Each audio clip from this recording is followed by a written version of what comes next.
వాటిని తెప్పించేసి ఓ జాతీయ ప్రాజెక్టుగా అనౌన్స్ చేసుకుంటే నేనేమంటున్నా అంటే జాతీయ ప్రాజెక్టుగా అనౌన్స్ చేస్తే 2080 అనుకుంటా.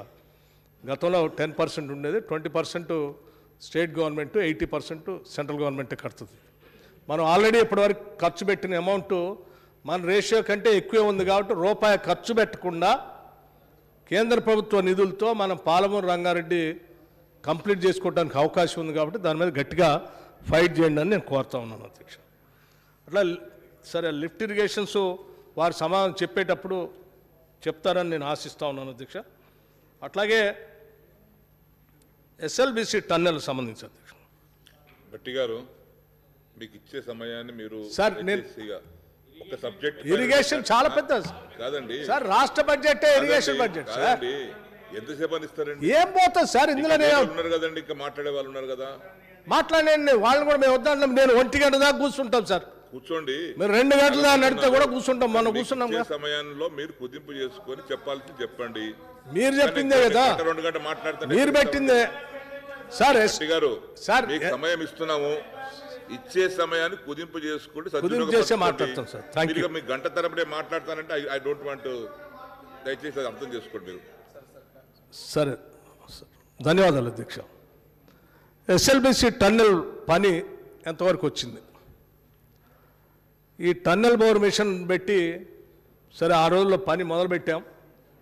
మనం వచ్చిన తర్వాత సుదీర్ఘంగా ఒకసారి ఆ టన్నెల్ బోర్ మిషన్ పరిస్థితి ఏంటి, 42 కిలోమీటర్సో 45 కిలోమీటర్సో ఆ టన్నెల్ ఉంది. దానికి కంప్లీట్ అయితే తప్ప నల్గొండ జిల్లాకి మిగతా వాళ్ళకి మేలు జరగదనే ఆలోచనతో చేస్తూ ఉన్నారు. ఎప్పటికల్లా కంప్లీట్ చేస్తారు. దీన్ని త్వరగా కంప్లీట్ చేయవలసిందిగా కోరుతా ఉన్నాను.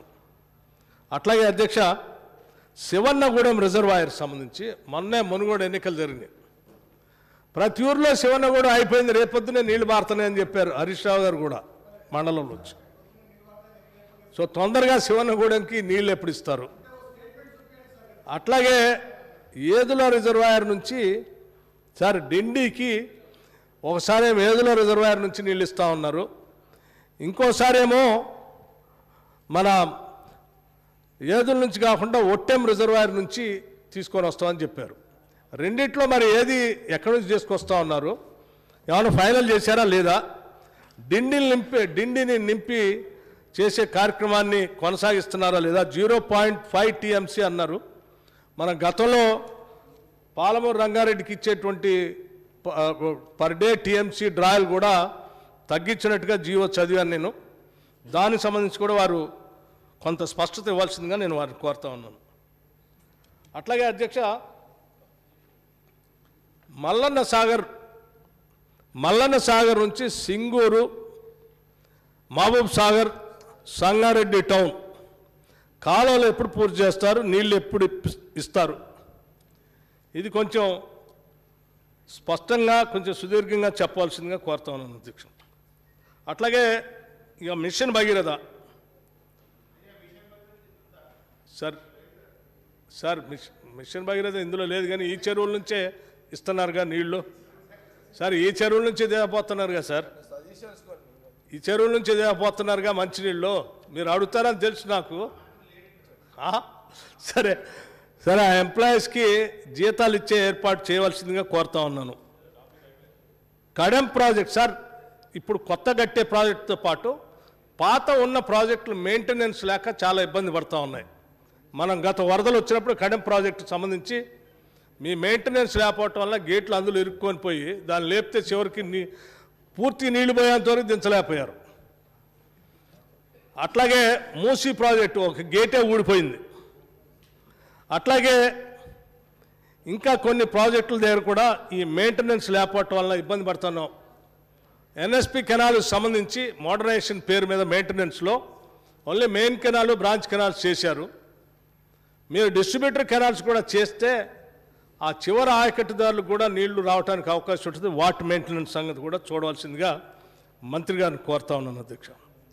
మెయింటెనెన్స్ లేకపోతే శ్రీశైలం పవర్ ప్రాజెక్టులో కూడా యాక్సిడెంట్ జరిగిపోయినసారి 7 చనిపోయారు అధ్యక్ష. ఈ మెయింటెనెన్స్ వాటి మీద కూడా దృష్టి సారించవలసిందిగా వారిని కోరుతా ఉన్నాను. సరే, ఇరిగేషన్ సంబంధించి ఖర్చు ఈ కార్పొరేషన్స్ పేరు మీద తీసుకొచ్చే మీరు అప్పు, ఆ అప్పులు సంబంధించి తీసుకొచ్చిన వాటిని మీరు ఏ ప్రాజెక్టులకి ఏ రకంగా ఖర్చు పెడతా ఉన్నారు? ఈ కాళేశ్వరం ప్రాజెక్టు పేరు మీద మేడిగడ్డ, అన్నారం, సుందేళ్లకు సంబంధించి ఎంత పంపు చేశారు? ఆ పంపింగ్ కోసం కరెంటు ఛార్జీలకి ఎంత అయింది? మనం ఎంత కట్టాం? ఆ కట్టిన ఖర్చుతో పాటు అదనంగా ఎన్ని లక్షల ఎకరాలకు నీళ్ళు ఇచ్చారు? అదొక్కటే దయచేసి వారిని చెప్పాల్సిందిగా కోరుతా ఉన్నాం. అట్లాగే అధ్యక్ష, ఇంకా మిగతా సబ్జెక్ట్స్లోకి పోతే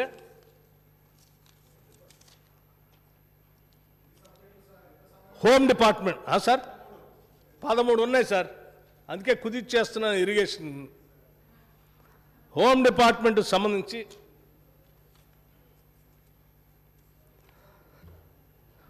సార్ లా అండ్ ఆర్డర్,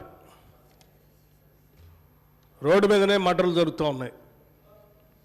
ఉదయం ఎక్కడో చూసాం, దయచేసి సీరియస్గా కంట్రోల్ చేయండి. హైదరాబాద్ విశ్వనగరంగా పెరగాలని మనం కోరుకుంటున్నాం. లా అండ్ ఆర్డర్ బాగా ఉండాలి, జరగాలని కోరుకుంటున్నాం. మీ ద్వారా మంత్రి గారికి కూడా నేను విజ్ఞప్తి చేస్తూ ఉన్నాను. కొన్ని ప్రమోషన్స్ కూడా డిపార్ట్మెంట్లో ఉన్నాయండి.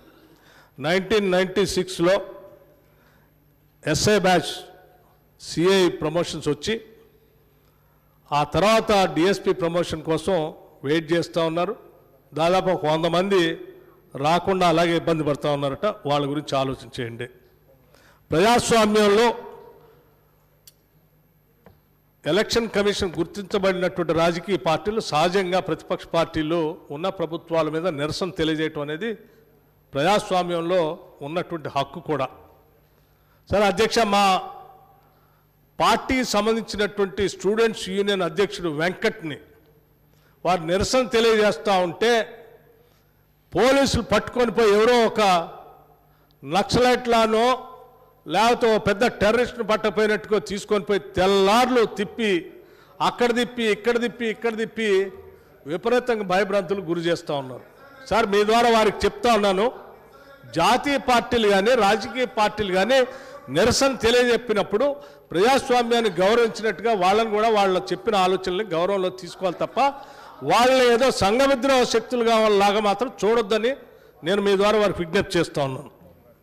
అట్లాగే హోంగార్డ్స్ అధ్యక్ష చాలా సంవత్సరాల నుంచి ఇక్కడ పనిచేస్తూ ఉన్నారు. గతంలో ప్రభుత్వం చెప్పింది కూడా పర్మనెంట్ చేయటం కోసం ఆలోచన చేస్తామని చెప్పారు. దయచేసి పర్మనెంట్ చేయవలసిందిగా నేను విజ్ఞప్తి చేస్తూ ఉన్నాను.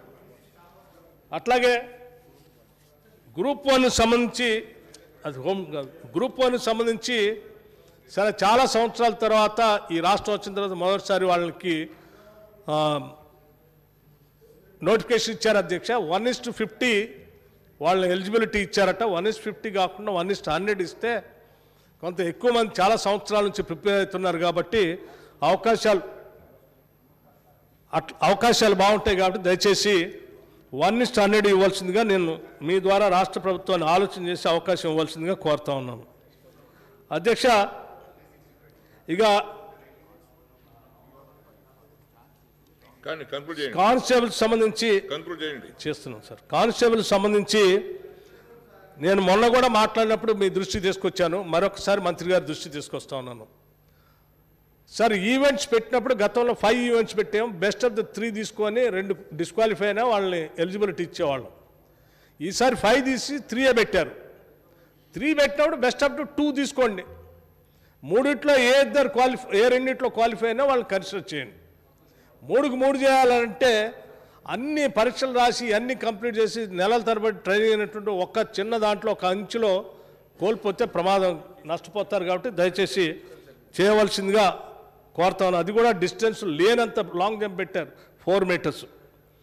అట్లాగే అధ్యక్ష, ఇక పంచాయతీరాజ్